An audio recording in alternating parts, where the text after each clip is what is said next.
such a strange and amusing place. One day you buy him rocket ship underpants, and then the next they're in outer space. Mama, don't you know you keep the whole world turning round?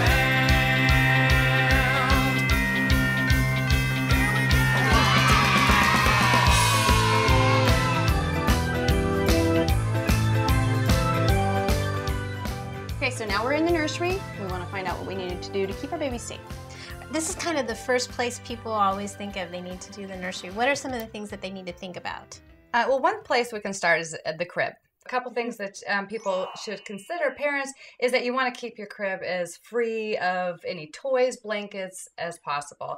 For example, this one right here is great for them to step up on and use as leverage to climb out. Okay. The bumper pads can also be... I noticed, like, remember when back in the day when our first ones, you buy the bedding and it comes in the kit with the bumper. Now nobody puts the bumper in. You're not supposed to use bumpers anymore? Not anymore, because they're both a suffocation hazard when they're younger, and then they can use it as leverage to fall out when they get older. But they do have the mesh bumper pads now, which is just a breathable barrier between the baby and the crib slats. Right. And then if they were to step on it, it's going to collapse down.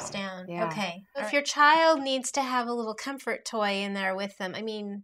A lot of people use things like that, but just make them small, keep them small. Something that they can't use for leverage, something that's not going to be a suffocation hazard when they're babies and they can't push themselves away from a blanket or something that might be near their face. Right. Now, some children are climbers and treat this as like this huge... jungle gym. Yes, exactly. Yeah. And I know with Taylor, my first child, I mean, we had to lower and lower and lower this, and he kept climbing out, and it was horrible. Right. Because in the middle of the night, you hear this big thud, and then these little feet running all over the house. And once they start climbing out, then you want to go ahead and put them into the toddler bed. That's a way of telling you, okay, I'm ready, I'm done with the crib. Right. Well, what else do we need to worry about in the nursery itself? Well, there's several other hazards, but I would say one that gets overlooked are the windows. A lot of the windows are low to the ground, and sometimes they can't open their windows, but we in habit will come in, the cleaning lady, I always open from the top down. If you have that option, that's great. Right. But if you don't, and you open your window, the recommendation from the Academy of Pediatrics is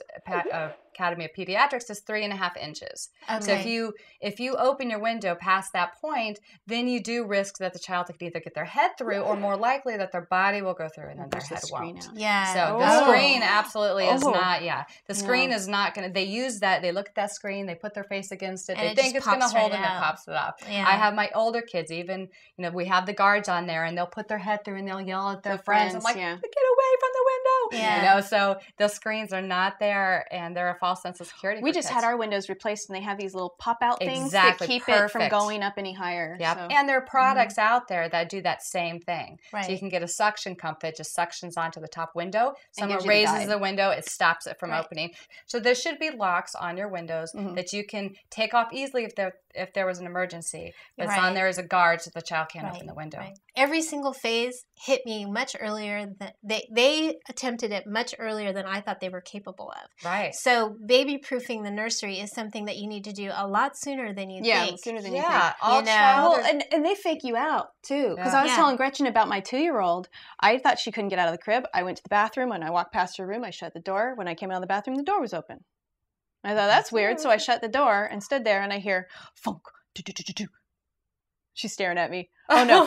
She runs back to her brother's bed and then pole vaults back into the crib. And I was like, you know what? I had no idea she could get out. Yeah. You never know. The Academy of Pediatrics does recommend that people baby-proof by the time the child is 6 months old. That is when they can start moving, they can start crawling. You just want to be prepared. Mama, don't you know you keep the whole world turning round?